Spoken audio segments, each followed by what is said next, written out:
പലിശ തിന്നാ.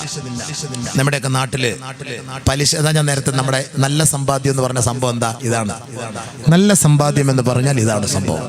നബി സല്ലല്ലാഹു അലൈഹി വസല്ലം തങ്ങൾ പലിശ തിന്നാൻ എൻ്റെ ഉമ്മത്തിനൊരു മടിയുമില്ല. റെഡി തന്നെ, പലിശ തിന്നാൻ മടിയില്ല, ലോൺ എടുക്കാൻ മടിയില്ല, CC ഇട്ട് വണ്ടി എടുക്കാൻ മടിയില്ല. മടിയുണ്ടോ CC ഇട്ട് വണ്ടി എടുക്കാൻ? ഫോർച്യൂണർ വരട്ടെ, 40 ലക്ഷം 10 ലക്ഷം കൊണ്ട് അടയ്ക്കും, 30 ലക്ഷം മാസം തോറും ഗവൺമെന്റിന്റെ കണക്കാണിക്കണം. ആ മസലയും പറഞ്ഞിട്ട് നമ്മൾ ഇവിടെ CC എടുക്കുക. ഏത് മദ്ഹബ് പറഞ്ഞതാ? എന്നാ എനിക്കും അങ്ങനെ ഒരു വണ്ടി എടുക്കണം പറഞ്ഞതാ? ഏത് മദ്ഹബ്? ബഹുമാനപ്പെട്ട പണ്ഡിതന്മാരുള്ള സ്ഥലമാണ്, സമസ്തയുടെ മഹാന്മാരൊക്കെ ഉള്ള സ്ഥലമാണ്. പറഞ്ഞതാ CC ഇട്ട് വണ്ടി എടുക്കൽ ഏത് മദ്ഹബ് അനുസരിച്ചത് ഹലാൽ. CC ഇട്ട വണ്ടി പള്ളിയിൽ നിസ്കരിക്കാൻ പോകുന്നു. ബഹുമാനമുള്ള സഹോദരങ്ങൾ, നമ്മൾ മനസ്സിലാക്കണം, നമ്മൾ പിന്നെ ഓർക്കണം, ചില വണ്ടികൾ നമുക്ക് 0% ഇൻട്രസ്റ്റിന് വണ്ടികൾ കിട്ടും, പലിശ ഇല്ലാതെ. അങ്ങനെയുണ്ട്. അത് നമ്മൾ ചിലപ്പോൾ ഇപ്പോൾ ഒരുപാട് കമ്പനികളൊക്കെ ഉണ്ട്. ഞാൻ എൻ്റെ വണ്ടി 2 ലക്ഷം രൂപ ആ ഇൻട്രസ്റ്റിലാണ് എടുത്തത്. നോ ഇൻട്രസ്റ്റ് ഇല്ലാതെ 10 ലക്ഷം രൂപയുടെ വണ്ടി 8 ലക്ഷം റെഡി കാശ് കൊടുത്തു, 2 ലക്ഷം മാസത്തവണ. അതിന് കണക്കില്ല, പലിശയില്ല. 10-5 ഒറിജിനൽ പൈസ, ആ പൈസ തന്നെ അടച്ചാൽ മതി. അങ്ങനെ ഇൻട്രസ്റ്റ് ഇല്ലാതെ അടച്ചാൽ മതി എങ്കിൽ ജായിസ്, അത് അനുവദനീയമാണ്. 10 ലക്ഷം രൂപയുടെ വണ്ടി 10,10,000 രൂപയാണ് അടയ്ക്കേണ്ടി വന്നാൽ 1000 രൂപ പലിശയാണ്. അതിൽ യാതൊരു സംശയവുമില്ല, അത് ഹറാമാണ്. ആ വണ്ടിയിൽ യാത്ര ചെയ്യൽ ഹറാമാണ്, അവൻ തിന്നൽ ഹറാമാണ്, അവൻ ഉപയോഗിക്കൽ ഹറാമാണ്, അത് യാതൊരു സംശയമില്ല. സ്കൂട്ടർ എടുക്കും, 70,000 രൂപയുടെ വണ്ടി 1000 രൂപ അല്ലെങ്കിൽ 10,000 രൂപ അല്ലെങ്കിൽ 5,000 രൂപ കൊടുത്ത് വണ്ടി എടുക്കും. എന്നിട്ട് ബാക്കി മാസം തോറും 800 രൂപ 1000 രൂപ 1 വർഷം കൊണ്ടോ 2 വർഷം കൊണ്ടോ 3 വർഷം കൊണ്ടോ അടച്ചു തീർക്കും.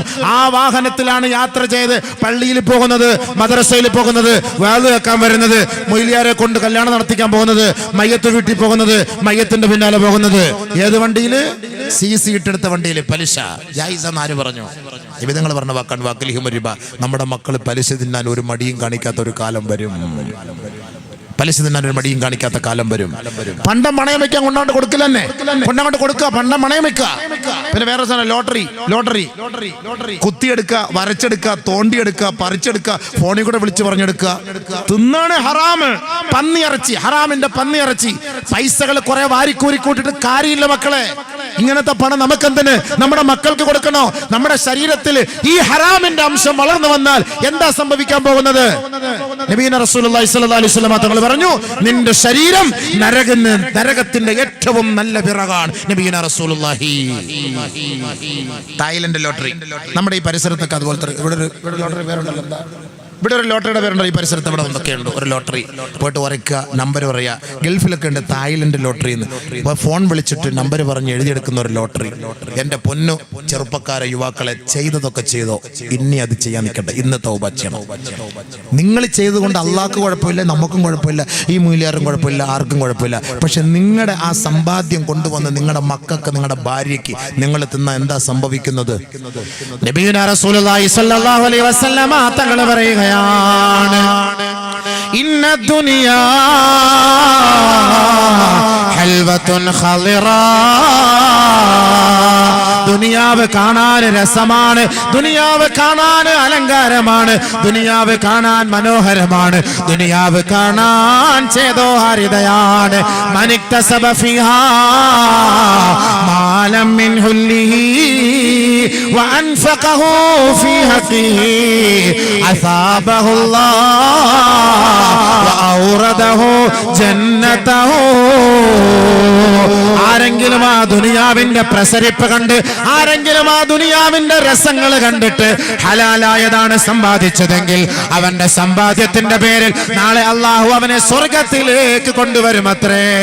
മറിച്ച് വമൻ ഇക്തസബ ഫീഹാ മാലം മിൻ ഗൈരി ഹുല്ലിഹി വഅൻഫഖഹു ഫീ ഗൈരി ഹഖിഹി ഔറദഹു അല്ലാഹ് ദാറൽ ഹവാ.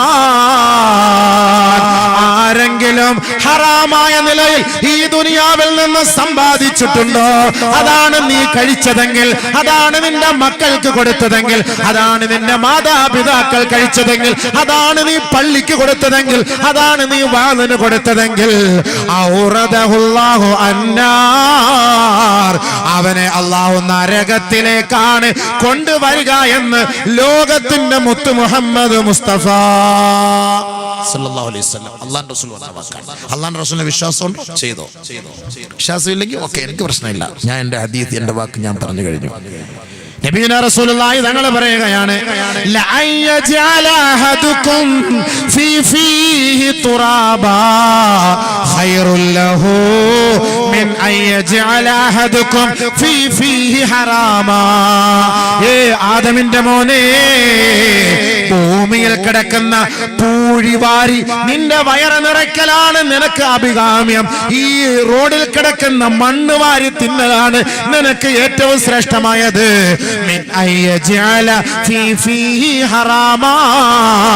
നിന്റെ വയറ്റിലേക്ക് ഹറാമിന്റെ സമ്പാദ്യം വാരി കോരി കൊടുക്കുന്നതിനേക്കാൾ റോഡിൽ കിടക്കുന്ന മണ്ണ് വാരി തിന്നലാണ് നിനക്ക് ശ്രേഷ്ഠമെന്ന് നബിയുനാ റസൂലുള്ളാഹി. ഒരു ഹദീസ് കേൾക്കണോ? മൻ അകലൽ ഹറാമ മൻ അകല തആമ ബിൽ ഹറാം കഅന്നമാ തഖറ സൗബ ബിൽ ബൗലി ഔ കമാ ഖാല റസൂലുള്ളാഹി. നബിയുനാ റസൂലുള്ളാഹി സ്വല്ലല്ലാഹു അലൈഹി വസല്ലം തങ്ങൾ പറഞ്ഞു, ആരെങ്കിലും ഹറാമിന്റെ ഭക്ഷണം കഴിച്ചാൽ, ഹറാമിന്റെ ഭക്ഷണം കൊണ്ട് വസ്ത്രം വാങ്ങിയാൽ, ഹറാമിന്റെ പൈസ കൊണ്ട് വെള്ളം വാങ്ങി കുടിച്ചാൽ, കഅന്നമാ തഹറ സൗബ മിനൽ ബൗൽ, മൂത്രം വെള്ളത്തിൽ അവന്റെ വസ്ത്രം കഴുകി ധരിക്കുന്നവനെ പോലെയാണ്. കമാ ഖാല റസൂലുള്ളാഹി. മൂത്രത്തിൽ, കോമൂത്രം, പശുവിന്റെ മൂത്രം, എരുമയുടെ മൂത്രം, മുട്ടന്റെ മൂത്രം, മട്ടന്റെ മൂത്രം, മനുഷ്യന്റെ മൂത്രം, ആ മൂത്രത്തിൽ വസ്ത്രം കഴുകി ധരിക്കുന്നവനെ പോലെയാണ്. ഈ ഹറാമിന്റെ ലോട്ടറിയുടെ ഒക്കെ പൈസ എടുത്തിട്ട്, പലിശയുടെ പൈസ എടുത്തിട്ട് ആരെങ്കിലും തിന്നുകയോ മറ്റുള്ളവർക്ക് കൊടുക്കുകയോ ചെയ്താൽ അവന്റെ നിയമം ഇതുപോലെയാണെന്ന് കമാ ഖാല റസൂലുള്ളാഹി. ഇനി തീരുമാനിച്ചോ, മൂത്രത്തിലാണ് വസ്ത്രം കഴുകുക. മൂത്രത്തില് പാപ്പാടെ മൂത്രത്തിന് വർക്കത്തുണ്ടോ? ഉമ്മാടെ മൂത്രത്തിന് വർക്കത്തുണ്ടോ? ലോകത്ത് മൂത്രത്തിന് വർക്കത്തുള്ള ഹബീബ റസൂലുള്ളാഹി തങ്ങടെയാ.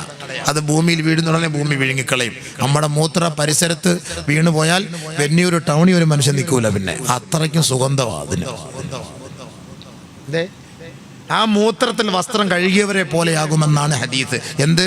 ഹറാമിന്റെ പന്നിയിറച്ചി തിന്ന് ജീവിക്കുന്നവൻ, ഹറാമിന്റെ പന്നിയിറച്ചി. അതാണ് ഈ ലോട്ടറിയും, അതാണ് ഈ പലിശയും. വേണ്ട, ഇന്നെടുത്തോ, പോട്ടെ, കീറിക്കള.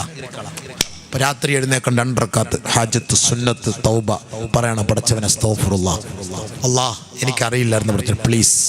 കരയാ. പടച്ചവൻ പാവപ്പെട്ടവനാണ്, പടച്ചവൻ പാവമാണ്, വളരെ പാവമാണ്. നിങ്ങൾ ഉദ്ദേശിക്കുന്ന പോലെ ഭീകരനൊന്നും അല്ല. അല്ല ഭീകരനല്ല, ഒരിക്കലല്ല. നിങ്ങൾ രാത്രി എഴുന്നേറ്റ് പടച്ചവനെ സംഭവിച്ചു പോയല്ല, ഞാൻ ഇത്ര നാൾ അതാ തിന്നത് എടുത്തത്, എൻ്റെ ഉമ്മ കൊടുത്ത്, എൻ്റെ ഉപ്പ കൊടുത്ത്, എൻ്റെ മക്ക കൊടുത്തത്, പ്ലീസ് മാപ്പാക്കണേ പടച്ചവനെ, മാപ്പ. ഇല്ല റബ്ബെ, പട്ടിണി കിടന്ന് മരിച്ചാലും ഇനി ആ ഹറാമ് ഞാൻ തിന്നില്ല. അല്ലാ, തിന്നുവോ? തൗബ ചെയ്യോ? ഇൻഷാ അല്ലാഹ് പറ. നമുക്കെന്താ? അല്ലെങ്കിൽ പോയി തിന്നിട്ട് മൂത്രം തിന്നുന്നത് പോലെയും കാഷ്ടം തിന്നുന്നത് പോലെയുമാണ് നമ്മൾ ഈ ഹറാമ് തിന്നുന്നത്. നമുക്ക് വേണ്ട പണം. ആ പണം നമ്മൾ തിന്നാൽ, ആ പലിശ നമ്മൾ തിന്നാൽ നമ്മുടെ ഇബാദത്ത് സ്വീകരിക്കൂല, അല്ലാഹുവിന്റെ അദാബ് ഇറങ്ങും. 4 5ാമത്തെ കാര്യം, കുടുംബബന്ധം മുറിക്കൽ. കുടുംബബന്ധം മുറിച്ചാൽ ഈ ശിക്ഷകൾ അല്ലാഹു ഇറക്കുമെന്ന് നബിയുനാ റസൂലുള്ളാഹി. കുടുംബബന്ധം മുറിച്ചാൽ അള്ളാഹുവിന്റെ ശിക്ഷ ഇറങ്ങുമെന്ന് നബിയാണ്. എൻ്റെ സൗണ്ട് കുറഞ്ഞു പോയോടെ, ആദ്യത്തെ ഒരു പവർ കിട്ടുന്നല്ലോ, പവർ തൊണ്ടൊക്കെ പിടിക്കുന്നല്ലോ. തുറന്നുറ, മനസ്സിലായില്ലേ? അള്ളാഹു സുബ്ഹാനഹു വ തആല മനസ്സിലായി. സമയമായോ? തീരെ സമയമായി? നിർത്തറായോ അബീദ്? ഇവിടുത്തെ സമയമൊന്നും എനിക്കറിയില്ല, 10 ആയിട്ടുള്ളൂ. അത് നമുക്ക് 10:25 നിർത്താവോ? അൽഹംദുലില്ലാ. സമയ വിഷയമില്ലേ, കുഴപ്പമില്ല. നമുക്ക് സമയമില്ലല്ലോ, നമ്മുടെ സമയം മൊത്തം ഇത് തന്നെയാണ്, നമ്മുടെ ജീവിതം മൊത്തം ഇത് തന്നെ. അല്ലെ, കേൾക്കുമ്പോൾ ആളുകൾക്ക് പെട്ടെന്ന് നിർത്തിയാൽ കൊള്ളാമെന്ന് തോന്നും. ഈ പറയുന്ന മൊത്തം ഓരോ കട അടച്ചടച്ച് വരികയാണ്, അത് ഹലാലായിരുന്നു, അതും പോയി. ഇത് ഹലാലായിരുന്നു, ഇതും പോയി. ഇനി ഇത് ഹലാലായിരുന്നു, അതും പോയി. ഇനി ഇയാൾ അടുത്ത് എന്താ പറയാൻ പോണത്? അതിനേക്കാളും നല്ലത് എഴുന്നേറ്റ് പോയാ നമ്മളിതൊന്നും കേട്ടിട്ടില്ലേ നാരായണ, അതുകൊണ്ട് എനിക്കൊരു പ്രശ്നമില്ല കൂരായണ. ഞാനൊന്നും കേട്ടിട്ടില്ലേ നാമനാരായണ. കേട്ടാൽ നല്ലത്, കേൾക്കാതെ എഴുന്നേറ്റ് പോയിട്ട് നാളെ അള്ളാൻ്റെ അടുക്ക പോയിട്ട് പടച്ചവൻ നരകത്തിലേക്ക് തള്ളിയിടുമ്പോൾ എൻ്റെ മൂലത്തിൽ കമ്പി പഴിപ്പിച്ചുകൊണ്ട് വരും ഇങ്ങനെ വെക്കാൻ വേണ്ടിയിട്ട്. അപ്പോൾ പറയും, പടച്ചവനെ എൻ്റെ മൂലത്തിൽ കുത്തല്ലേ അല്ലാ, ഞാൻ അറിഞ്ഞില്ല, അതൊന്നും കേട്ടിട്ടില്ലായിരുന്നു പടച്ചവനെ, കൊടക്കലിൽ പ്രസംഗം നടക്കുമ്പോൾ ഞാൻ വെന്നൂരായിരുന്നു അല്ലാഹു. പറഞ്ഞിട്ട് കാര്യമില്ല, പറയുന്നത് കേട്ടോ, എന്നിട്ട് തൗബ ചെയ്തു രാത്രി എഴുന്നേറ്റ്. അബദ്ധം പറ്റിപ്പോയി അല്ല മാപ്പാക്കി തരും. വല്ലാഹി സത്യം, 100 പ്രാവശ്യം വ്യഭിചരിച്ചിട്ടുണ്ടോ മാപ്പ് അല്ല മാപ്പാക്കി തരും. രാത്രി എഴുന്നേറ്റ് തൗബ ചെയ്ത് പടച്ചവനെ സംഭവിച്ചു, ഇനി ഇല്ല റബ്ബേ. പലിശ വാങ്ങിയിട്ടുണ്ടോ, ആ പലിശ തിരിച്ചുകൊടു. അതരസം. പലിശയുടെ തൗബ എന്താ? ഒരാൾ 5 വർഷം പലിശയ്ക്ക് പണം കൊടുത്തു, 5 വർഷം. പലിശയുടെ തൗബ നല്ലപോലെ മനസ്സിലാക്കണം. എല്ലാരും ധരിക്കുന്നത് പലിശയുടെ തൗബ എന്ന് പറഞ്ഞാൽ അല്ലാഹുവേ ഞാൻ പലിശ വാങ്ങിയല്ല, മാപ്പ് ചെയ്യണേ അല്ല, പൊരുത്തപ്പെടണേ അല്ല, ഇനി പലിശ വാങ്ങില്ല അല്ലാ. തൗബ ഇല്ല മക്കളെ, തൗബ ഇല്ല മക്കളെ. 10 വർഷം പലിശ വാങ്ങിയത് ആരിൽ നിന്നാണോ ആ പലിശ അവർക്ക് മടക്കി കൊടുക്കണേ. അതാണ് നിങ്ങളുടെ തൗബ. അതാണ് തൗബ. പലിശയുടെ തൗബ എന്ന് പറഞ്ഞാൽ അതാണ്. 10 വർഷം ഒരാൾ പലിശയ്ക്ക് പൈസ കൊടുത്തു, പണം വാങ്ങി തിന്നു. ആ പണം വാങ്ങിയ പലിശയുടെ പൈസ അതെന്ത് ചെയ്യണം? ആരിൽ നിന്നൊക്കെയാണോ വാങ്ങിയത് അവർ മടക്കി കൊടുക്കണം. കൊണ്ടുപോയി കൊടുത്തിട്ട് പറയണം, എൻ്റെ അറിവില്ലായ്മയുടെ പേരിൽ ഞാൻ ഈ പണം കൊണ്ട് ഞാൻ ഉപയോഗിച്ചതാണ്, തിന്നതാണ്, പക്ഷെ ഇപ്പോഴാണ് എനിക്ക് അതിൻ്റെ യാഥാർത്ഥ്യം മനസ്സിലാക്കിയത്, അതുകൊണ്ട് ഈ പണം എനിക്ക് വേണ്ട, ഇതാ നിങ്ങൾ വെച്ചുകൊള്ളി. എന്നിട്ട് അവിടെ ഇവിടെയൊക്കെ എത്തിക്കാൻ പറ്റാത്തവരൊക്കെ ഉണ്ടെങ്കിൽ നമ്മളൊന്ന് പൊരുത്തം വാങ്ങാം. അള്ളാഹയോട്, പടച്ചവനെ എൻ്റെ കഴിവനുസരിച്ച് അറിവുള്ളവർക്ക് ഞാൻ മടക്കി കൊടുത്തു, പക്ഷെ എനിക്കറിയാത്തവരുണ്ട്, നീ മാപ്പ് ചെയ്യണേ അല്ലാ എന്ന് പറഞ്ഞാൽ ഓക്കെ. പലിശയുടെ തൗബ കേട്ടോ. 10 വർഷം വരെ പലിശ എന്നിട്ട് 3 ഹജ്ജും ചെയ്ത് 12 ഉംറയും നടത്തി അവിടെ പോയിരുന്നിട്ട് പൊട്ടിക്കറിഞ്ഞ് ഇല്ല ഇല്ല ഇനി ഇല്ല ഒരിക്കലും ഭാഗമില്ല. തിന്നത് മൊത്തം ഇവിടെ കിടക്കുന്നു. ഷവർമ്മ കണ്ടിക്കാൻ പോകണം, ഈ 2 സൈഡിലും കിടന്ന് കറങ്ങുന്നു തിന്നത്. ഇപ്പുറത്തൊക്കെ കിടക്കാണ്. അത് മൊത്തം എടുത്തിട്ട് കൊണ്ടുപോയി ഡിലീറ്റ് ആക്ക്, കൊണ്ടുപോയി തിരിച്ചു കൊടുക്ക്. അവന്റെ പണം കൊണ്ടാണ് നീ ഫോർച്യൂണർ എടുത്തത്, അവന്റെ പലിശയുടെ പണം കൊണ്ടാണ് നീ വെന്നിയൊരു ഹൈവേയുടെ സൈഡിൽ 10 ഏക്കർ സ്ഥലം വാങ്ങിയത്, ആ പണം കൊണ്ടാണ് നീ അവിടെ കോംപ്ലക്സ് ഉണ്ടാക്കിയത്. അത് മുഴുവനും ആ പണം എടുത്തിട്ട് തിരിച്ചു കൊടുക്കുക. അതാണ് നിന്റെ തൗബ. ആ തൗബ ചെയ്യാതെ മരിച്ചുപോയ അള്ള പൊറുക്കുമെന്ന് നിങ്ങൾ ധരിക്കണ്ട. മസല ഇതാണ്. ബാക്കി അള്ളാഹു വേല പെടച്ചവും പുറത്തേക്കാം, ചിലപ്പോൾ ഇടിച്ചേക്കാം, ഇതെനിക്കറിയില്ല. മസല അതാണ്. ഇനി ഇതല്ലാത്തൊരു മസല ഉണ്ടെന്ന് നിങ്ങൾ ഉസ്താദന്മാരെ കൊണ്ട് ചോദിച്ചിട്ട് കൊണ്ടുവന്നാൽ അബൂബക്കർ അത് സ്വീകരിക്കും. എൻ്റെ അറിവിൽ ഞാൻ പഠിച്ചത് അങ്ങനെയാണ്. പലിശയുടെ തൗബ എന്ന് പറഞ്ഞാൽ 5 വർഷം 1 വർഷം ഒരാൾ പലിശയുടെ പൈസ തിന്നിട്ടുണ്ടെങ്കിൽ ആ പലിശയുടെ തൗബ എന്ന് പറയുന്നത് അത് മടക്കി കൊടുക്കണം. അതാണ് അവന്റെ തൗബ. പിന്നെ അബദ്ധത്തിൽ കൊടുക്കാൻ പറ്റാത്ത ആളില്ല, മറന്നുപോയി, ചിലപ്പോൾ അതൊക്കെ അള്ളാഹ് പൊരുത്തപ്പെട്ട് തന്നേക്കാം. എന്നാൽ നമ്മളൊരു 80% 90% മടക്കി കൊടുത്തുവെങ്കിൽ ഓക്കെ, അതാണ് തൗബ. അതല്ലാതെ ആളുകൾ വിചാരിക്കുന്നത് അറിയോ, ഇതൊക്കെ തിന്നിട്ട് ഈ ഹറാമ് മുഴുവനും സമ്പാദിച്ച് ഇത് മുഴുവനും തിന്നിട്ട് ഒരു ഉംറ ഒരു ഹജ്ജ് ചെയ്ത എല്ലാം കബൂലാളിയ, എല്ലാം കബൂല. ഓടി അങ്ങോട്ട് പോയാൽ മതി. മനസ്സിലായില്ലേ? അല്ലാഹു കാത്തുരക്ഷിക്കട്ടെ. ഇപ്പൊ ഓർക്കുന്നുണ്ടോ ഈ സാധനത്തിനെ വാതിലിന് വിളിക്കണ്ടായിരുന്നു? ഓർക്കുന്നുണ്ടോ? എന്തിനാ വിളിച്ചത്? നമുക്കുള്ളത് നേരെ പറഞ്ഞു പോകും. ഞാൻ ഈ പറയുമ്പോൾ നിങ്ങൾ വിചാരിക്കും ഈ അബൂബക്കർ മൗലവിയോ അയാൾ ഭയങ്കര നല്ല ആലിമായിരിക്കും. ഏറ്റവും വലിയ മോശക്കാരൻ ഞാൻ തന്നെയാണ്. എന്നെക്കാൾ എത്രയോ നല്ലവരാണ് നിങ്ങളും ഈ ഇരിക്കുന്നവരും. പക്ഷേ ഇത് പറയുമ്പോൾ നമുക്ക് പറഞ്ഞേ മതിയുള്ളൂ, അത് പറയാതെ മറ്റു മാർഗ്ഗമില്ല. നിങ്ങളെ കേൾപ്പിച്ച് കുറച്ച് രസിപ്പിച്ച് വാള് പറഞ്ഞു പോലല്ല. വാള് എന്ന് പറഞ്ഞാൽ നസിഹത്ത്, അത് ജീവിതത്തിൽ പ്രാവർത്തികമാക്കാനാണ്. നിങ്ങളെക്കാളേറെ എനിക്ക് ആദ്യം ഞാൻ എൻ്റെ ജീവിതത്തിൽ കൊണ്ടുവരാൻ ശ്രമിക്കണം, പിന്നെ നിങ്ങളത് ശ്രമിക്കണം. അതിനാണ് വാള്. അല്ല ചുമ്മാ കുറെ നീട്ടിപ്പിടിച്ച് പോയിട്ട് പ്രസംഗിക്കലല്ലോ വാള്. പഠിക്കണ്ടേ? നാളെ മുതൽ ഇൻഷാ അല്ലാ. ഇനിയിപ്പോ CCക്ക് വണ്ടി എടുത്തിട്ട് എന്ത് ചെയ്യണം? ഇൻഷാ അല്ലാ പെട്ടെന്ന് അത് ക്ലോസ് ചെയ്യാനുള്ള പരിശ്രമം നടത്തും. ഇൻഷാ അല്ലാ. ആട്ടോ കൺസൾട്ടിങ് നടത്തുന്നവരുണ്ട്, CC ഇട്ട് കൊടുക്കുന്നവർ, നമ്മുടെ സഹോദരങ്ങൾ CC ഇട്ട് കൊടുക്കുന്നവരുണ്ട്. ഹറാമ് തന്നെയാണ്. ആ പൈസ വേണ്ട. പെട്ടെന്ന് ആട്ടോ കൺസൾട്ടിങ് നിങ്ങളത് ഓഫാക്ക്, അത് പൂർത്തിയാക്ക്, അത് ഒഴിവാക്ക്.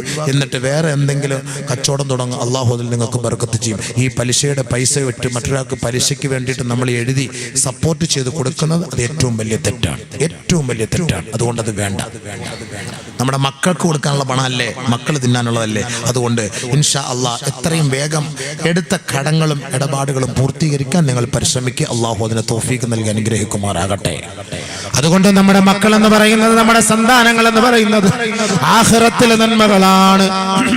ഓരോ മാതാപിതാക്കളും തന്റെ മക്കളോടുള്ള കടമകളെ കുറിച്ച് ആദരവായ ഹബീബായ ഷഫിയായ റസൂലുള്ളാഹി തങ്ങൾ നമുക്ക് മറുപടി പറയുകയാണ്. ഒന്ന്, നല്ലപോലെ ശ്രദ്ധിക്കണം വാപ്പാമാര് കേട്ടോ. ഉമ്മ ഒന്ന് ശ്രദ്ധിച്ചോ, മക്കളോടുള്ള കടമ അതാ പറഞ്ഞുതരാം കേട്ടോ, നല്ലപോലെ കേൾക്കണം. ഇനിയുള്ള സമയത്തെങ്കിലും നമ്മുടെ മക്കൾ നല്ല രീതിയിൽ വളർന്നു വരാൻ ആഗ്രഹമുണ്ടെങ്കിൽ ഇത് പറയുന്നത് കേട്ടോ. അൽ ഗുലാം യുഅഖു അൻഹു യൗമസ്സാബി വയുമാതു അൻഹുൽ അദാ. ഒരു കുട്ടി ജനിച്ചാൽ ആ കുട്ടിക്ക് 7ാമത്തെ ദിവസമാകുമ്പോ ആ കുട്ടിയുടെ തലമുണ്ടനം ചെയ്യണേ, ആ കുട്ടിക്ക് നിങ്ങൾ നല്ല പേര് നൽകണേ. ഫൈദാ ബലഗ 6 സിനീൻ, 6 വയസ്സായി കഴിഞ്ഞാൽ ഉദ്ദിബാ, ആ കുട്ടിക്ക് നിങ്ങൾ മര്യാദ പഠിപ്പിക്കണേ. വാപ്പാ ഉമ്മ ശ്രദ്ധിക്കണേ, കുട്ടികളെ മര്യാദ പഠിപ്പിക്കേണ്ടത് എങ്ങനെ? 6 വയസ്സായ 4 വയസ്സായ 5 വയസ്സായ 3 വയസ്സായ കുട്ടികൾ നമ്മുടെ മുന്നിലേക്ക് ഭക്ഷണം കഴിക്കാൻ വേണ്ടി കടന്നു വരുമ്പോ ഇടത് കൈ കൊണ്ടാണ് ബിസ്ക്കറ്റ് കഴിക്കുന്നതെങ്കിൽ, ഇടത് കൈ കൊണ്ടാണ് ചോറ് തിന്നുന്നതെങ്കിൽ, ഇടത് കൈ കൊണ്ടാണ് മിഠായി കഴിക്കുന്നതെങ്കിൽ ആ കുട്ടിയുടെ കൈ കടിച്ചിട്ട് മകനെ കുൽ ബിയമീനിക, നിന്റെ വലത് കൈ കൊണ്ട് നീ കഴിക്കണേ എന്ന് പറയണേ. സമ്മില്ല, ബിസ്മി ചൊല്ലടാ മകനെ എന്ന് പറയണേ. ആദരവായ റസൂലുള്ളാഹി തങ്ങൾ മാതാപിതാക്കളോട് നൽകുന്ന ഉപദേശമാണ് മക്കളെ അതവ് പഠിപ്പിക്കാൻ. ഇത് നമ്മുടെ മുന്നിൽ വരുന്ന കുട്ടികൾ ഇടത് കൈ കൊണ്ട് ബിസ്ക്കറ്റ് തിന്നും, പപ്സ് തിന്നും, ഷവർമ തിന്നും. പക്ഷെ മാതാപിതാക്കളൊന്നും മൈൻഡ് ചെയ്യൂല. ഇന്ന ശൈത്താന യശ്റബു ബിശിമാലിഹി വയഅകുലു ബിശിമാലിഹി. തീർച്ചയായും പിശാചാണ് ഇടത് കൈ കൊണ്ട് കഴിക്കുന്നത്, ഇടത് കൈ കൊണ്ട് കുടിക്കുന്നത്. അതുകൊണ്ട് നിങ്ങൾ തിന്നാനും കുടിക്കാനും വലത് കൈ ഉപയോഗിക്കണേ. ഇടത് കൈ കൊണ്ട് മക്കൾ കഴിക്കുന്നത് കണ്ടാൽ അപ്പോഴേ ഉമ്മ പോയിട്ട് അടിച്ചിട്ട് മനെ അങ്ങനല്ല, വലത് കൈ കൊണ്ട് പിടിക്കടാ, പിടിക്ക്, അങ്ങനെ കഴിക്ക്, അങ്ങനെ കഴിക്ക്, അങ്ങനെ പഠിപ്പിക്കണം. അതാണ് അദബ്, അതാണ് അദബ്. മുതിർന്നവർ വരുന്നു, അവൻ ഇരിക്കൂല, അവൻ ഇങ്ങനെ കാലുമേ കാലൊക്കെ കെട്ടി വെച്ച് ചുക്ക അടിച്ചുകൊണ്ടിരിക്കുകയാണ്. ശൈത്താനെ എഴുന്നേക്കടാ എന്നും പറഞ്ഞ് അവനെ അടിച്ച് അവനെ എഴുന്നേൽപ്പിക്കണം. കാരണവർമാരെ കണ്ടാൽ ബഹുമാനിപ്പിക്കണം, എഴുന്നേക്ക്. ഉസ്താദന്മാരെ കണ്ടാൽ, മുതിർന്നവരെ കണ്ടാൽ എഴുന്നേക്കാൻ പറയണം. അവരുടെ മുന്നിൽ വരരുത്, മാറിയിരിക്കണം. നിന്റെ വാപ്പ ഇനി ജാഹിലാണെങ്കിലും നിന്റെ വാപ്പയി മൊത്തം നിസ്കരിക്കാൻ പോകുമ്പോ ജമാഅത്ത് കഴിഞ്ഞു, നീയാണ് ആലിമ്, നീ ഇമാമത്തിക്കുന്നെങ്കിൽ ഉപ്പയോട് ആദ്യം അനുവാദം ചോദിക്കണം. ഉപ്പ ഇമാമത്ത് നിൽക്ക്, ഇല്ല മോനെ നീ നിന്നോ എന്ന് ഉപ്പ അനുവാദം തന്നെങ്കിലേ ഒരു ആലിമാണെങ്കിൽ പോലും ഇമാമത്ത് നിൽക്കാവൂ. അതാണ് വാപ്പയും തമ്മിലുള്ള ബന്ധം. മാതാപിതാക്കളുടെ വിഷയത്തിൽ ഏറ്റവും കൂടുതൽ മഹത്വം മലപ്പുറം ജില്ലയ്ക്കാട്ടോ. ഞാൻ ഈ അടുത്ത സമയത്ത് എൻ്റെ പള്ളിയിൽ ഞാൻ പ്രസംഗിച്ചു. വൃദ്ധസദനങ്ങൾ 8 വൃദ്ധസദനങ്ങളേ ഉള്ളൂ മലപ്പുറം ജില്ലയിൽ. 8 വൃദ്ധസദനങ്ങളേ ഉള്ളൂ. ഏറ്റവും കൂടുതൽ വൃദ്ധസദനം എറണാകുളത്താണ്, 2ാമത് തൃശ്ശൂരാണ്, 3ാമത് ഞാൻ ജോലി ചെയ്യുന്ന തിരുവനന്തപുരത്താണ്. 48 വൃദ്ധസദനമുണ്ട് തിരുവനന്തപുരത്ത്, 48 വൃദ്ധസദനം. മലപ്പുറം ജില്ലയിൽ 8 വൃദ്ധസദനമുള്ളൂ. ഞാൻ ഇപ്പം മലപ്പുറം ജില്ലയെക്കുറിച്ച് പൊക്കി പറഞ്ഞു എൻ്റെ പള്ളിയിൽ. എല്ലാവരും പറയും മലപ്പുറം ജില്ലക്കാർക്ക് വിവരമില്ല, വിദ്യാഭ്യാസമില്ല. ഏറ്റവും വലിയ വിദ്യാഭ്യാസമുള്ള തിരുവനന്തപുരം ജില്ലയിൽ 48 വൃദ്ധസദനമുണ്ട്. ഏറ്റവും വലിയ വിദ്യാഭ്യാസ വിചക്ഷണരായ തൃശ്ശൂർ ജില്ലയിൽ 80ഓളം വൃദ്ധസദനങ്ങളുണ്ട്. ഏറ്റവും വലിയ വിദ്യാഭ്യാസ വിചക്ഷണരായ എറണാകുളം ജില്ലയിൽ 100ഓളം വൃദ്ധസദനങ്ങളുണ്ട്. പക്ഷേ ഏറ്റവും കുറവ് മലപ്പുറം ജില്ലയാണ്. അഭിമാനിക്കാം. മാതാപിതാക്കളെ വൃദ്ധസദനങ്ങളിൽ വിടാതെ വീട്ടിൽ വെച്ച് അവർക്ക് എല്ലാ ശുശ്രൂഷകളും നൽകുന്ന നല്ല മക്കളാണ് മലപ്പുറത്തിൻ്റെ മക്കള്. കിബറൊന്നും വേണ്ട കേട്ടോ, നല്ല മക്കളാണ്. ഹൈ പോപ്പുലേഷൻ അതാണ്. അൽഹംദുലില്ലാഹ്. ആളുകൾ പറയല്ലേ വിദ്യാഭ്യാസത്തിൽ വിവരമില്ലാന്ന്. ഇതൊക്കെ പറയണം. നമ്മളെ അങ്ങ് വിവരമില്ലാത്തവരാക്കി അങ്ങ് മാറ്റല്ലേ മുസ്ലിങ്ങളെ. അങ്ങനെ നിൽക്കരുത്, അതിനൊന്നും നിൽക്കരുത്. പിന്നെ ഈ കാണിക്കുന്ന പേക്കൂത്ത് കണ്ടിട്ട് വിവരമില്ലാത്തവരെന്ന് പറയുന്നത്, അതുകൊണ്ട് അത് കാണിക്കാൻ നിൽക്കരുത്. നമ്മൾ നല്ല വിദ്യാഭ്യാസ വിചക്ഷണരായി മാറണം. അതാണ് നമുക്ക് വേണ്ടത്. ഇതിപ്പോൾ ചരിത്രം ഇന്നത്തെ നെറ്റ് ഗൂഗിൾ പരിശോധിച്ച് നോക്ക്. ഏറ്റവും കുറവ് പിന്നെ ഈ വൃദ്ധസദനം മലപ്പുറം ജില്ലയിലാണ്. കാരണം എന്താ? മാതാപിതാക്കളോടുള്ള മഹത്വം. കാരണം ഇതേപോലെ ഹദീസും ആയത്തുകളും ഖുർആനും മതപ്രസംഗങ്ങളും കേൾക്കുന്നത് കൊണ്ട് ഉപ്പയോടും ഉമ്മയോടുള്ള മഹത്വം അവർ മനസ്സിലാക്കാൻ കഴിയുന്നു. നബിയുനാ റസൂലുള്ളാഹി തങ്ങൾ പറഞ്ഞൊരു ഹദീസ് നിങ്ങൾ കേൾക്കണേ. ഒരു കാലഘട്ടം വരും,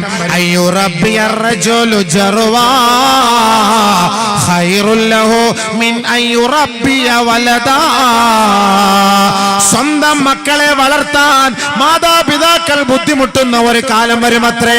ആ കാലഘട്ടം എത്തുന്നതിന് മുമ്പ് നബിയുനാ റസൂലുള്ളാഹി സ്വല്ലല്ലാഹു അലൈഹി വസല്ലമ തങ്ങൾ പറയുകയാണ്, പട്ടിക്കുട്ടിയെ നായിക്കുട്ടിയെ വളർത്തലാണ് നിങ്ങൾക്ക് അഭികാമ്യമെന്ന് ലോകത്തിന്റെ നേതാവ് മുത്തു മുഹമ്മദ് മുസ്തഫ ഖിയാമത്ത് നാളിന്റെ അടയാളവുമായി നബി സല്ലല്ലാഹു അലൈഹി വസല്ലമ തങ്ങൾ പറഞ്ഞ വാക്കാ. പട്ടിക്കുട്ടിയെ വളർത്തലാണ് നല്ലത് സ്വന്തം മക്കളെ വളർത്തുന്നതിനേക്കാൾ. അങ്ങനെ ഒരു കാലം വരുമെന്ന് എനിക്ക് തോന്നുന്നു. ആ കാലം ഇതായിരിക്കും. നഊദു ബില്ലാ, അല്ലാഹ് കാക്കട്ടെ. ഹദീസ് ഓതിട്ടാ പറഞ്ഞേ, കള്ളത്തരല്ല, മൗദൂഒന്നും അല്ല കേട്ടോ, ഒറിജിനൽ ഹദീസാ. നബി സല്ലല്ലാഹു അലൈഹി വസല്ലം തങ്ങൾ അശ്റാത്തു സഅത്തിൽ ഖുർബിനെ കുറിച്ച് പറഞ്ഞ കൂട്ടത്തിൽ പറഞ്ഞ അൻ യുറബ്ബിയ റജുലു വലദൻ ഖൈറുൽ ലഹു. ജർവൻ എന്ന് പറഞ്ഞാൽ വലദുൽ കൽബ്, പട്ടിയുടെ കുട്ടി, നായി. പട്ടി എന്നല്ല ഇവിടെ പറയാ, പട്ടി നായി എന്നൊക്കെ പറയും ഇവിടെ, നായിക്കുട്ടി രണ്ടും പറയും. ആ നായിക്കുട്ടിയെ വളർത്തലാണ് ഒരു വാപ്പാക്കും ഉമ്മാക്കും ശ്രേഷ്ഠം മിൻ അൻ യുറബ്ബിയ വലദൻ ലഹു, സ്വന്തം മക്കളെ വളർത്തുന്നതിനേക്കാൾ. കാരണം എന്താ? വാപ്പായെ അനുസരിക്കാത്ത മക്കൾ, ഉമ്മയെ അനുസരിക്കാത്ത മക്കൾ, മാതാപിതാക്കളോട് മര്യാദ കാണിക്കാത്ത മക്കൾ, അദബ് കാണിക്കാത്ത മക്കൾ, അനുസരണ ഇല്ലാത്ത മക്കൾ, അങ്ങനത്തെ മക്കളെ വളർത്തുന്നതിനേക്കാൾ ഒരു പട്ടിക്കുട്ടിയെ വാങ്ങി വളർത്തലാണ് ശ്രേഷ്ഠമെന്ന് നബി റസൂലുള്ളാഹി. എന്നിട്ട് കാരണം പറഞ്ഞത് എന്താ? വലാ യുവഖറു കബീറുഹും വലാ യുർഹമു സഗീറുഹും. കാരണവർമാരെ കണ്ടാ ബഹുമാനിക്കൂല, കൊച്ചുകുട്ടികളോട് മര്യാദയില്ല, സ്നേഹവുമില്ല. നബി റസൂലുള്ളാഹി. ശരിയല്ലേ? ഇന്നത്തെ ഫ്രീക്കന്മാരെ കുട്ടികള് മുതിർന്നവരെ കണ്ട, കാരണവന്മാരെ കണ്ട ബഹുമാനിക്കുവോ? കളിയാക്കും. വീഡിയോ വലിച്ചിട്ട് അവരുടെ മുഖത്തേക്ക് ഊതി വിടുകയാണ്. സ്കൂളിലൊക്കെ പോകുന്ന കുട്ടികള്, പെൺകുട്ടികൾ വീഡിയോ വലിക്കുന്നു. ഫോട്ടോ വന്നു, സ്കൂളിൽ പോകുന്ന കുട്ടികൾ 10 വയസ്സ് 9 വയസ്സ് വലിച്ചു വിടുകയാണ്. ഇവൻ ഒരു 16-18 വയസ്സാകുമ്പോൾ ഇവന്റെ വലി എന്താ വലിയായിരിക്കും. അവസാനം ഇവനൊരു വലിയായിട്ട് മാറും അല്ലേ? ആരായിട്ട് മാറും? ഇവൻ ഒരു വലിയുല്ലാഹി സിഗരറ്റ് അവരുടെ വലിയായിട്ട് മാറും. ഏറ്റവും വലിയ വലി. കാരണം വലിയോടെ വലിയല്ലേ. രാത്രി നമ്മുടെ വീട്ടിൽ കിടന്ന് കൂർക്കം വലിക്കുന്നവനാണ് ഏറ്റവും വലിയ വലിയായിട്ട് കാണുന്നത്. കൂർക്കം വലിയോടെ വലിയാണ്. നമ്മുടെ പെണ്ണ് പറയും എൻ്റെ ഭർത്താവ് വലിയാണെന്ന്. മാഷാ അല്ലാഹ്, എൻ്റെ ഭർത്താവ് വലിയ, നീ വലിയ ഭാഗ്യവതിയാണല്ലോ. അതെ, രാത്രി കൂർക്കം വലിയാണ് വലിയ. എന്താ വലി? ബക്കറ്റ് വിരുവിനെ കുറിച്ച് പറയണമെന്നാണ് പറഞ്ഞത്. ബക്കറ്റ് വിരുവ് എടുക്കുമ്പം പ്രസംഗം നിർത്താൻ സമയമായെന്നാണ് അതിൻ്റെ യഥാർത്ഥ കണക്ക്. അതാണ് എൻ്റെ അർത്ഥം അല്ലേ? ബക്കറ്റ് വിരുവിൻ്റെ സമയം വരുന്ന കഴിഞ്ഞാൽ അത് പ്രസംഗം നിർത്താനുള്ളതിൻ്റെ ഒരു മുന്നറിയിപ്പാണ് അല്ലേ അബീബേ? അതാണ് അതിൻ്റെ കണക്ക്. ഞാൻ പഠിച്ചിടത്തോളം അങ്ങനെയാണ് ഓർമ്മ. അത് എനിക്കറിയാം. വഅദെന്ന് പറയുന്നത് 2 കാര്യത്തിലാണ്. ഒന്ന്, കമ്മിറ്റിക്കാർക്ക് പൈസ ഉണ്ടാക്കണം, 2 ബക്കറ്റ് പിരിവ് എടുക്കണം. ഖുർആനും ഹദീസും ഒക്കെ അതൊക്കെ പിന്നെ അതുകൊണ്ട് തുടങ്ങണം, പിന്നെ പിരിവ് കൊണ്ട് അവസാനിപ്പിക്കണം. അത് തന്നെയാണ് വഅദെന്ന് പറഞ്ഞാൽ അല്ലേ? അതാണ് അതിൻ്റെ അർത്ഥം. ഇൻഷാ അല്ലാഹ് പ്രസംഗം ഖുർആന്റെ ഹദീസ് കൊണ്ട് തുടങ്ങുക, പിരിവ് കൊണ്ട് അവസാനിപ്പിക്കുക. അങ്ങനത്തെ ചില വചനങ്ങൾക്കും കർമ്മങ്ങൾക്കുമാണ് വഅദെന്ന് പറയുന്നത്. വഅദിൻ്റെ നിർവചനം അതാണ് കേട്ടോ അല്ലേ? തക്ബീർ കൊണ്ട് തുടങ്ങി സലാം കൊണ്ട് അവസാനിപ്പിക്കുന്ന ചില കർമ്മങ്ങൾക്കാണ് നിസ്കാരം എന്ന് പറയുന്നത് പോലെ ഖുർആനും ഹദീസും കൊണ്ട് തുടങ്ങി ബക്കറ്റ് പിരിവ് കൊണ്ട് അവസാനിപ്പിക്കുന്ന ചില കർമ്മങ്ങൾക്കാണ് വഅദ് എന്ന് പറയുന്നത്. അതാണ് നമ്മുടെ വഅദ്. ഇൻഷാ അല്ലാഹ് സഹായിക്കും, എല്ലാവരും സഹായിക്കും. നമ്മളിവിടെ പ്രത്യേകിച്ച് അങ്ങനെ ഒരു പിരിവില്ല. എന്നാലും നമ്മുടെ ഒരു അലിഫ് കൂട്ടായ്മ അൽഹംദുലില്ലാഹ്. അപ്പോൾ ഞാൻ കൂടുതൽ സ്റ്റേജിലിരിക്കുന്നവരെയും സംഘടനയെക്കുറിച്ച് പറഞ്ഞ് സമയം കളയേണ്ട എന്നോർത്തിട്ടാണ് ആമുഖമില്ലാതെ ഞാൻ വിഷയത്തിലേക്ക് കയറിയത്. കാരണം കിട്ടുന്ന സമയം ജനങ്ങൾക്ക് എന്തെങ്കിലും പറഞ്ഞു കൊടുക്കുക, അതാണ് നമ്മുടെ ലക്ഷ്യം. പിന്നെ നമ്മുടെ ഈ നാട്ടിൽ ഈ ചെറുപ്പക്കാർ എല്ലാവരും, എല്ലാ സംഘാടകരും ഉണ്ട് അല്ലേ? അതാണ് ഇതിൻ്റെ ഒരു പ്രത്യേകത. എനിക്കത് ഏറ്റവും കൂടുതൽ ഇഷ്ടപ്പെട്ടു. ഇരുവിഭാഗ സമസ്തകളും പിന്നെ കമ്മ്യൂണിസ്റ്റുകാരും കോൺഗ്രസ്സുകാരും ലീഗുകാരും എല്ലാവരും അൽഹംദുലില്ലാഹ് ഒരുമയോടെ ഒത്തൊരുമയോടെ ഉള്ളൊരു കൂട്ടായ്മയാണ് ഈ അലിഫ് കൂട്ടായ്മ. ഭയങ്കര സന്തോഷം അൽഹംദുലില്ലാഹ്. അങ്ങനെ ഒരു മഹത്തായ ഒരു സംരംഭമാണ്. പാവപ്പെട്ട ആളുകളെയും സുഖമില്ലാതെ കിടക്കുന്നവരെയും രോഗികളെയും ഒക്കെ പരിചരിക്കുന്നതിന് വേണ്ടിയിട്ടുള്ള ഒരു മഹത്തായ ഒരു സംഘടനയാണ്. അവരിപ്പോൾ എന്നോട് പറഞ്ഞു, നമ്മൾ പിരിവ് ലക്ഷ്യമില്ല, വയലാണ് എങ്കിലും അവരുടെ ഒരു ചെറിയ ചില പരിപാടികളൊക്കെ ഉണ്ട്. ഈ നാട്ടിലുള്ള രോഗികളെ സഹായിക്കൽ. ഈ കുറേ വർഷങ്ങളായിട്ട് കിടക്കുമ്പോൾ ശരീരമൊക്കെ പൊട്ടി ഒഴുകുന്ന, വ്രണം ഒഴുകുന്ന ചില രോഗികളൊക്കെ ഉണ്ടല്ലോ, അവർക്കൊക്കെ ഒരു വാട്ടർ ബെഡ്, അല്ലെങ്കിൽ ഇപ്പോൾ വാട്ടറല്ല, ഇപ്പോൾ എയർ ബെഡ് ഉണ്ട്, അങ്ങനെയൊക്കെയുള്ള സംവിധാനങ്ങളൊക്കെ ഉണ്ട്. അതേപോലെ ഇരുന്ന് പോകാൻ വീൽ ചെയർ, നടക്കാൻ പറ്റാത്തവർക്ക്. അപ്പോൾ ഇതുപോലുള്ള ബെഡുകളൊക്കെ വാങ്ങിക്കൊടുക്കണം എന്നുള്ളൊരു നിയ്യത്ത് നമ്മുടെ ഇതിൻ്റെ സംഘാടകർ അവരിതിൽ ഉൾപ്പെടുത്തിയിട്ടുണ്ട്. ഇൻഷാ അള്ളാഹു അത് കബൂലാക്കട്ടെ. അത് നല്ല നിയ്യത്താണ്. അതുകൊണ്ട് നമ്മുടെ നാട്ടിൽ ഒരു 3000-3500 രൂപയുള്ളൂ. ഒരു 5-6 ബെഡും ഒരു 5-6 വീൽ ചെയറും ഒക്കെ വേണ്ട. നാളെ എൻ്റെ സുഹൃത്ത് ഇൻഷാ അല്ലാഹ് സിറാജുദ്ദീൻ ഖാസിമി ഇവിടെ വരുമ്പോൾ ഇൻഷാ അല്ലാഹ് അദ്ദേഹത്തിൻ്റെ വാളിന് ശേഷം ഒന്ന് പറഞ്ഞാൽ അദ്ദേഹം ഇതൊക്കെ പിരിച്ചു തരും. ഞാൻ ഇവരോട് പറഞ്ഞിട്ടുണ്ട്. അതിനെക്കൊണ്ട് ഇന്നൊന്ന് ഓർമ്മിപ്പിച്ചാൽ നാളെ അദ്ദേഹം പറഞ്ഞൊന്ന് പിരിച്ചൊക്കെ തരും ഇൻഷാ അല്ലാഹ്. അപ്പോൾ അതുകൊണ്ട് നാളെ നിങ്ങൾ ആ ഒരു നിയ്യത്തോടു കൂടി വരണം. എന്തായാലും ഇൻഷാ അല്ലാഹ് നല്ല കാര്യത്തിനാണ്. ഒരു വീൽ ചെയർ വാങ്ങി നമ്മളൊരു ഹദിയ ചെയ്താൽ, സദഖ ചെയ്താൽ, അത് നശിക്കുന്ന സമയം വരെ അതിൻ്റെ സവാബ് നമ്മുടെ ഖബറിലേക്ക് എത്തും. അതുറപ്പാണ്, നമ്മുടെ ഖബറിലേക്ക് എത്തും. അതുകൊണ്ട് നിങ്ങൾ അതൊന്ന് പ്രത്യേക ശ്രദ്ധിക്കും. അപ്പോൾ എനിക്ക് കുറച്ച് വിഷയം കൂടെ പറയാനുണ്ട്. ഞാൻ അതും കൂടെ പറഞ്ഞു നിർത്തിയിട്ട് ദുആ എടുക്കാം. അതുകൊണ്ട് അതൊന്ന് സൂചിപ്പിച്ചതാണ്. ഇവർ ചെയ്യുന്ന നന്മയ്ക്ക് നമ്മളെല്ലാവരും കൂട്ടം നിൽക്കണം. 4ാമത്തെ വർഷമാണിത്, ഇല്ലയോ? 4 വർഷമായി. മഗ്രിബായി, ഇനി അടുത്ത വർഷം ഇശാവും, 5ആയി. അപ്പോൾ 5ാമത്തെ വർഷമാകുമ്പോൾ ഒരു നല്ല പരിപാടിയൊക്കെ സംഘടിപ്പിച്ച് അൽഹംദുലില്ലാ എല്ലാ വർഷവും വഅള് വെക്കണം. കാരണം ജനങ്ങൾക്ക് കുറച്ച് ഉണർവുണ്ടാകണം ഈ വഅളിലൂടെ, വെറും ഒരു പിരിവ് മാത്രമാകാതെ. അപ്പോൾ ഇതുപോലുള്ള നന്മകളൊക്കെ ചെയ്യുന്ന ഒരു കൂട്ടായ്മയാണ് അലിഫ് കൂട്ടായ്മ. അലിഫ് അത് ആദ്യത്തെ ഒരു അക്ഷരമാണല്ലോ. നമ്മളൊരു കുട്ടികൾക്കും ബിസ്മിയും പറഞ്ഞ് എഴുതി കൊടുക്കുന്ന ഒരു ആദ്യത്തെ അക്ഷരം അത് അലിഫാണ്. അതുകൊണ്ട് അല്ലാഹു സുബ്ഹാനഹു തആല സംഘടനയെ കബൂലാക്കട്ടെ, വിജയിപ്പിക്കുമാറാകട്ടെ. അതുകൊണ്ട് ആ നല്ല നിയ്യത്തോടുകൂടി പ്രവർത്തിക്കുന്ന ആ നല്ല മക്കളെ ഒരു കൈ സഹായിക്കാൻ ഞാനും നിങ്ങളും തയ്യാറാകണം. അതുകൊണ്ട് എല്ലാവരും പോക്കറ്റിൽ നിന്നൊരു കൈ ഒന്നിട്ട് നല്ല ഒരു തുക, 5 10 ഒരു 100 രൂപ ഏറ്റവും കുറഞ്ഞത്, ഇല്ലെങ്കിൽ ഒരു 500 രൂപ ആയാലും കുഴപ്പമില്ല. ഇനി 100 രൂപ കൊടുക്കാൻ നിങ്ങൾക്ക് ബുദ്ധിമുട്ടാണെങ്കിൽ ഒരു 500 രൂപ ഇട്ടോളി ഇൻഷാ അല്ലാഹ്. അത് എല്ലാവരും ആ പോക്കറ്റ് ബിസ്മിയും പറഞ്ഞ് ഒന്ന് എടുത്ത്, അള്ളാഹുവേ ഭൂകമ്പം ഉണ്ടാകല്ലേ പടച്ചവനെ, ഭൂമി കുലുക്കം ഉണ്ടാകല്ലേ അള്ളാഹു, വെള്ളപ്പൊക്കത്ത് ഞങ്ങളെ മുക്കിക്കളയല്ലേ പടച്ചവനെ, പടക്കം പൊട്ടിച്ച് ഞങ്ങളെ നശിപ്പിച്ച് കളയല്ലേ. ഇതൊക്കെ നല്ല നിയ്യത്തോടെ ഞങ്ങളുടെ മക്കളെ നന്നാക്കണേ അല്ലാഹ്, ഈമാനുള്ളവരാക്കണേ അല്ലാഹ് എന്നൊക്കെ പറഞ്ഞ് നല്ല നിയ്യത്തോടു കൂടി ഇൻഷാ അല്ലാഹ് നിങ്ങളെല്ലാവരും നിങ്ങളുടെ മുന്നിൽ ഈ സാധനം വരുമ്പം നിങ്ങൾ വെറും കൈയോടെ മടക്കരുത്. ഇത് ഇൽമിൻ്റെ സ്ഥാപനമാണ്, ഇൽമിൻ്റെ സദസ്സ. നല്ല ഒരു ദുആ നമ്മൾ അവസാനം ഇപ്പോൾ ചെയ്യും ഇൻഷാ അല്ലാഹ്. അതുകൊണ്ട് എല്ലാവരും കാര്യമായി സഹകരിക്കണം. ഒരു 3 സ്വലാത്ത് ചൊല്ലിക്കേ. സ്വല്ലല്ലാഹു അലാ മുഹമ്മദ് സല്ലല്ലാഹു അലൈഹി വസല്ലം, സല്ലല്ലാഹു അലാ മുഹമ്മദ് സല്ലല്ലാഹു അലൈഹി വസല്ലം, അല്ലാഹുമ്മ സല്ലി അലാ മുഹമ്മദ് യാ റബ്ബി സല്ലി അലൈഹി വസല്ലം. അല്ലാഹുവേ നീ സ്വീകരിക്കണേ പടച്ചവനെ, ഈ സ്വലാത്തിൻ്റെ ബർക്കത്ത് കൊണ്ട് നീ സ്വീകരിക്കണേ അല്ലാഹുവേ. പടച്ചവനെ ഈ സ്വതക്കയുടെ ബർക്കത്ത് കൊണ്ട് നീ സ്വീകരിക്കണേ പടച്ചവനെ. അല്ലാഹുവേ ഈ സഹോദരങ്ങൾ നിക്ഷേപിക്കുന്ന ഈ തുക നാളെ സ്വർഗത്തിലേക്ക് ഒരു വഴിയാക്കി മാറ്റണേ അല്ലാഹുവേ. യാ അല്ലാഹ് ഞങ്ങളുടെ നാടിനെയും ഞങ്ങളുടെ നാട്ടുകാരെയും ആപത്ത് മുസീബത്തുകളെ തൊട്ട് നീ കാക്കണേ പടച്ചവനെ. എല്ലാ പരീക്ഷണങ്ങളിൽ നിന്ന് രക്ഷപ്പെടുത്തണേ അല്ലാഹുവേ. എല്ലാ ഭൂകമ്പങ്ങളിൽ നിന്നും, ഉരുൾപൊട്ടലിൽ നിന്നും, വെള്ളപ്പൊക്കത്തിൽ നിന്നും, ഭൂമി കുലുക്കത്തിൽ നിന്നും നീ രക്ഷപ്പെടുത്തണേ റഹ്മാനെ. അല്ലാഹുവേ ഖസഫ്, മസഖ്, ഫസഅ്, ഹമ്മ, ഗമ്മിൽ രക്ഷപ്പെടുത്തണേ അല്ലാഹ്. മാരകമായ രോഗങ്ങളിൽ രക്ഷപ്പെടുത്തണേ അല്ലാഹ്. പടച്ചവനെ ഈ സദഖയുടെ ബർക്കത്ത് കൊണ്ട് ഇവരുദ്ദേശിക്കുന്ന ലക്ഷ്യം അത് നീ പൂർത്തീകരിച്ചു കൊടുക്കണേ റഹ്മാനെ. ഈ വന്ന മുഴുവൻ പേരുടെ ഹലാലായ ഉദ്ദേശങ്ങളെ നിറവേറ്റി കൊടുക്കണേ അല്ലാഹുവേ.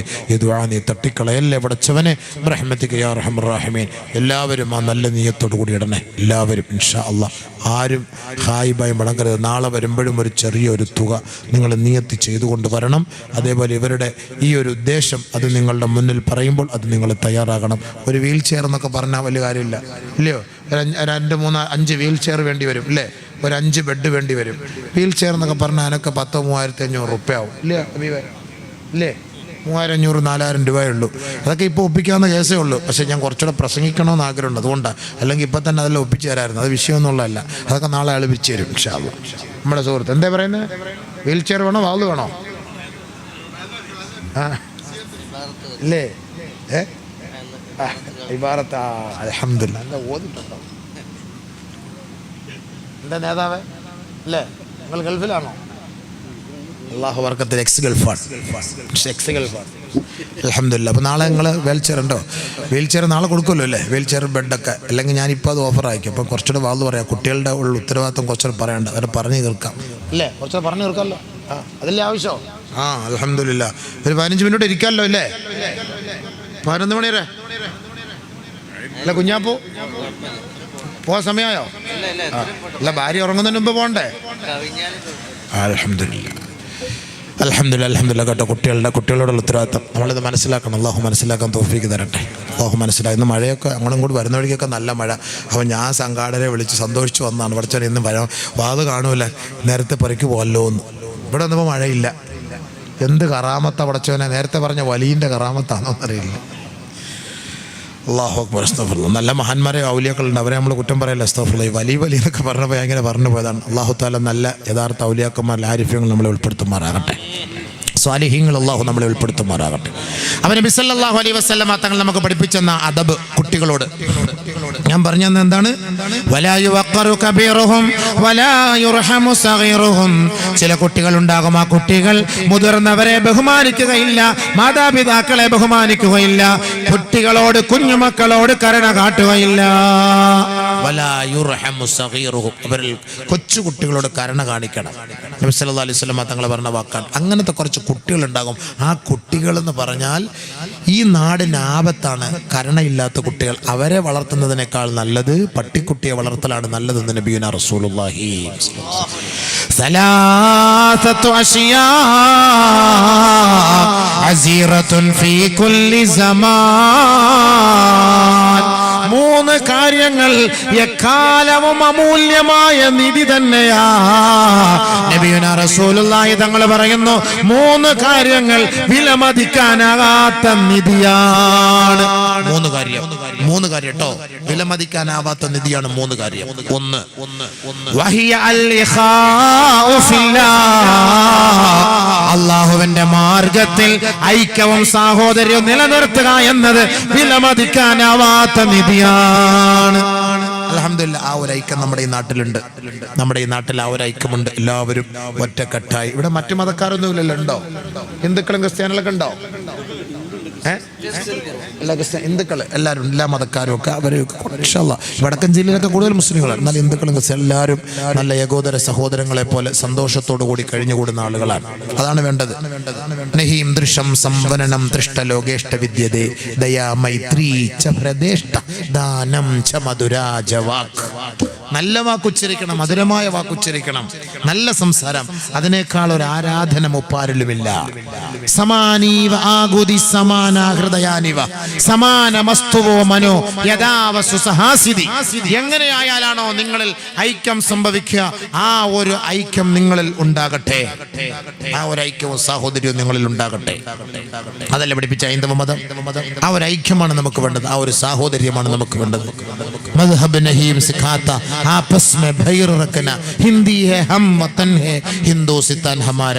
ഒരു മദ്ഹബും ഒരു സമുദായവും പഠിപ്പിക്കുന്നില്ല പരസ്പരം തമ്മിലടിക്കാൻ. നമ്മളെല്ലാം ഇന്ത്യക്കാരാണ്, നമ്മളെല്ലാം ഒരൊറ്റ ചരടിന്റെ മക്കളാണ്. അതാണ് നമുക്ക് വേണ്ടത്. അപ്പോൾ ആ ഒരു ഐക്യമാണ് ഈ അലിഫ് കൂട്ടായ്മയ്ക്കുള്ളത്. ആ പേര് തന്നെ കൂട്ടായ്മ എന്ന് പറഞ്ഞാൽ തന്നെ അതിൻ്റെ അർത്ഥം അങ്ങനെ തന്നെയല്ലേ, എല്ലാവരും ഒരുമിച്ച് കൂടിയുള്ളൊരു കൂട്ടായ്മ. അതുകൊണ്ടാണ് മൂന്ന് കാര്യങ്ങൾ വിലമതിക്കാനാകാത്തതാണ്. ഒന്ന് വഹിയ അൽ ഇഖാഉ ഫില്ലാഹ്. അല്ലാഹുവിന് വേണ്ടി സ്നേഹിക്കുന്ന സഹോദര്യം അത് എക്കാലവും വിലമതിക്കാനാകാത്തതാണെന്ന് ഹബീബുനാ റസൂലുള്ളാഹി. രണ്ട് വൽ മർഅതു സാലിഹാ അൽ അലീഫാ തുഈനുഹു ഫീ ദീനില്ലാഹ്. ദീനിന്റെ പേരിൽ ഭർത്താവിനെ സ്നേഹിക്കുന്ന സദ്വൃത്തയായ സ്നേഹനിധിയായ ഒരു തരുണിയുണ്ടോ, ഒരു ഭാര്യയുണ്ടോ, ഒരു സഹധർമ്മിണിയുണ്ടോ, അവൾ എക്കാലവും ലോകത്തിന് അഭിമാനമാണ്, അലങ്കാരമാണ്, വിലമതിക്കാനാവാത്ത മുത്താണെന്ന് ലോകൈക നേതാവ് ഹബീബുനാ റസൂലുള്ളാഹി സ്വല്ലല്ലാഹു അലൈഹി വസല്ലം. അൽ മർഅത്തു സാലിഹത്തുൽ അലീഫ. അലീഫ അൽഫ് ഉൽഫത്ത് ഇൽഫത്ത്, അതായത് അലിഫിന്റെ അർത്ഥം സ്നേഹം, ഉൽഫത്ത് സ്നേഹം, ആ ഒരു സാഹോദര്യം. അതാണ് ഈ അലിഫ് എന്ന് പറഞ്ഞാൽ തന്നെ അങ്ങനെ അർത്ഥം വെക്കണം. ഉൽഫത്ത് ഇൽഫത്ത്, യോജിപ്പിക്കുക, സ്നേഹിക്കുക, സംഘടിക്കുക, സാഹോദര്യം വളർത്തുക, അതാണ് ഇതിന്റെ അർത്ഥം. അത് നമ്മൾ മനസ്സിലാക്കണം.